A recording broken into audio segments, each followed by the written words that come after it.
Public speaking merupakan art atau seni untuk menyampaikan pendapat atau menyampaikan informasi, baik itu berupa informasi yang sifatnya darurat, penting, maupun informasi yang menunjang seperti itu.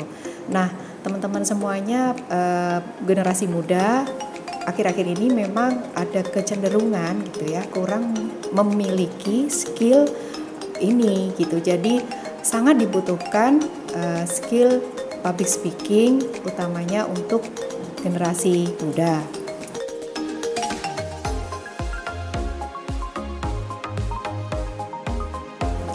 Iya, sebenarnya di komunikasi sendiri itu kan ada tiga jenis tiga jenis cara berkomunikasi ya. Jadi mulai dari lisan, tulisan, dan yang terakhir adalah gestur gitu ya. Nah, public speaking ini sebetulnya menggabungkan tiga skill ini, baik skill komunikasi lisan, komunikasi tulisan, dan gestur.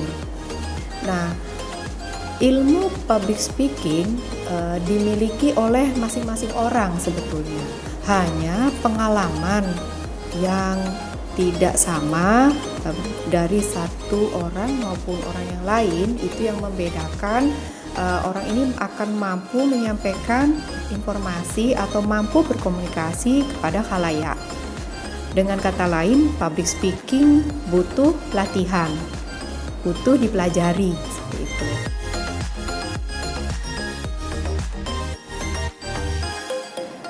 Iya, kemampuan public speaking jika dilihat dari penelitian terakhir memang untuk yang adik-adik mahasiswa maupun mereka yang baru lulus tidak semua memiliki keterampilan berbicara di muka umum atau public speaking.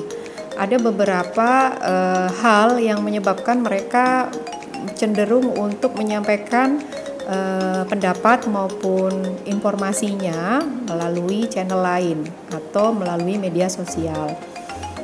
Hanya itu tadi, jika memang harus disampaikan melalui media sosial, ada baiknya mereka juga menguasai teknik public speaking.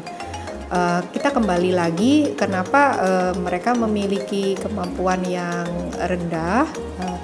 Bisa jadi karena saat mereka duduk di bangku kuliah atau saat mereka belajar, mereka kurang banyak mendapatkan pengalaman untuk menyampaikan informasi dengan cara public speaking, sehingga kadang-kadang mereka kebanyakan menyampaikan dengan gugup, atau bisa jadi juga bukan gugup saja, mereka juga menyampaikannya tidak sesuai dengan konteksnya. Nah, ini akan mempengaruhi proses komunikasi berikutnya.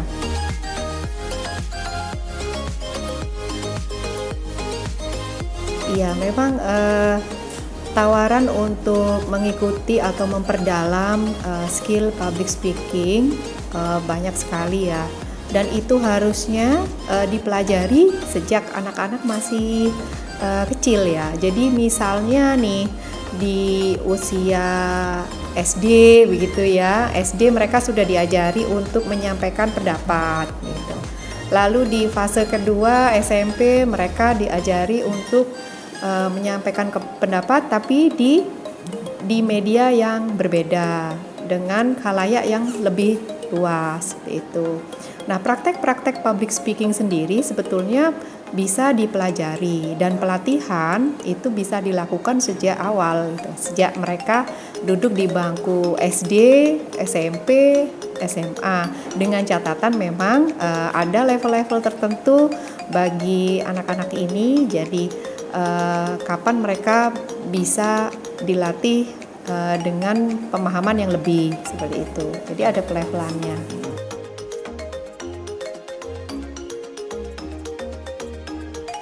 Ya, oke, tipsnya yang pertama adalah jangan mudah menyerah. Yang kedua adalah kemampuan untuk menulis. Menulis otomatis juga ada kemampuan untuk membaca.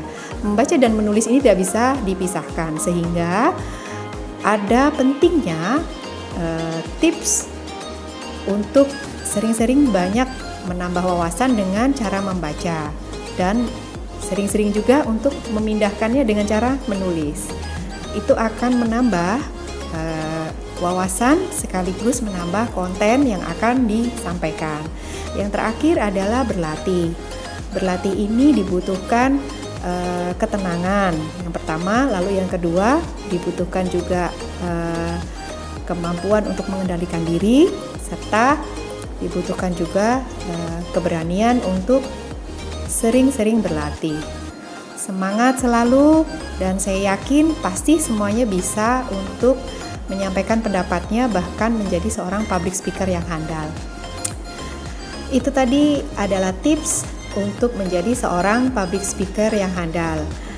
Saya Andri Suryandari dari Perhumas Surabaya. Jangan lupa saksikan terus UNER Channel.